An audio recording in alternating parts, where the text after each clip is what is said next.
Haemophilia society Vadodara ચેપ્ટરની 25મી વર્ષગાંઠની ભવ્ય ઉજવણી કરવામાં આવી।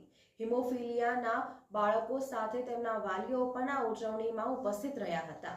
કેક કાપી તેમજ બાળકો માટે રમતો રમાડીને ભવ્ય ઉજવણી કરવામાં આવી। સાથે જ મ્યુઝિક નાઇટનું પણ આયોજન કરવામાં આવ્યું હતું। હિમોફિલિયા સોસાયટી વડોદરા ચેપ્ટરની 25મી એનિવર્સરીની ઉજવણી કરવામાં આવી। દિનેશભાઈ વાઘરિયાએ 1999માં હિમોફિલિયા સોસાયટી વડોદરા ચેપ્ટરની સ્થાપના કરી હતી। હિમોફિલિયા સોસાયટી વડોદરા ચેપ્ટર તેના સમર્પણ, સંઘર્ષ, વૃદ્ધિની સફરનો ઉત્સવ ઉજવે છે।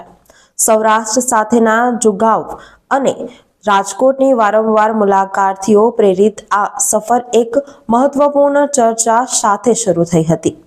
આ સાથે દિનેશભાઈ પી વાઘરિયા અને haemophilia society Rajkot ચેપ્ટરના chairman Kiranbhai અવાસિયા વચ્ચે થઈ હતી। સાલ 2012માં તે સમયના મુખ્યમંત્રી શ્રી નરેન્દ્રભાઈ મોદીની આગેવાની હેઠળ ગુજરાત સરકારે 4 નાગરિક હોસ્પિટલોમાં મફત AHF સારવાર શરૂ કરવા માટે ₹2 કરોડ ફાળવ્યા। આ સહાય બાદ ગુજરાતના તમામ જિલ્લા સ્તરના હોસ્પિટલોમાં વિસ્તરી અને રાજ્યમાં હિમોફિલિયા કાળજી માટે નવો માળખો સ્થાપિત થયો। વડોદરાની સરકારી હોસ્પિટલ, SSG હોસ્પિટલ તથા ગોત્રી હોસ્પિટલ કોલેજમાં હિમોફિલિયાની સારવાર માટેના ઇન્જેક્શનની સારવારનો લાભ ઘણા બધા પેશન્ટ લઈ રહ્યા છે। આ બધું શક્ય બન્યું છે માત્ર ને માત્ર 2 હોસ્પિટલના ડોક્ટરોની અને ડોક્ટરના સહાયક સ્ટાફની સહાયથી। અમારા હિમોફિલિક પેશન્ટ્સને નિરંતર સારવાર માટેના અમે SSG હોસ્પિટલ તથા ગોત્રી હોસ્પિટલનો આભાર વ્યક્ત કર્યો હતો અને આજે હિમોફિલિયા સોસાયટી વડોદરા ચેપ્ટરની 25મી એનિવર્સરીની ઉજવણી કરવામાં આવી હતી, જેમાં દીપ પ્રાગટ્ય કરી કાર્યક્રમનો શુભારંભ કરવામાં આવ્યો હતો। સાથે વડોદરા, રાજકોટ, અમદાવાદ, ભાવનગર, સુરતના ચેપ્ટરના પ્રતિનિધિ ઉપસ્થિત રહ્યા હતા। સાથે હિમોફિલિયાના બાળકો સાથે માતા-પિતાઓ પણ ઉપસ્થિત રહ્યા હતા અને બાળકોને મનોરંજન માટે ગેમ પણ રમાડવામાં આવી હતી।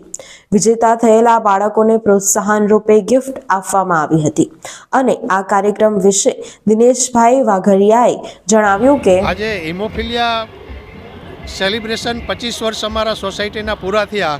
1999માં હિમોફિલિયાની ટ્રીટમેન્ટ માટેની શરૂઆત કરી, એના આજે 25 વર્ષ પૂરા થયા છે। હિમોફિલિક પરિવાર, હિમોફિલિક બાળકો, ડૉક્ટરો બધાને સાથે મળી અને એક આયોજન અમે કરેલું, જેમાં હિમોફિલિયામાં 25 વર્ષમાં જે કંઈ પ્રગતિ થઈ છે કે પહેલાં તો હિમોફિલિયાની ઓળખ માટે, એની ટ્રીટમેન્ટ માટે ઘણી બધી મુશ્કેલી હતી।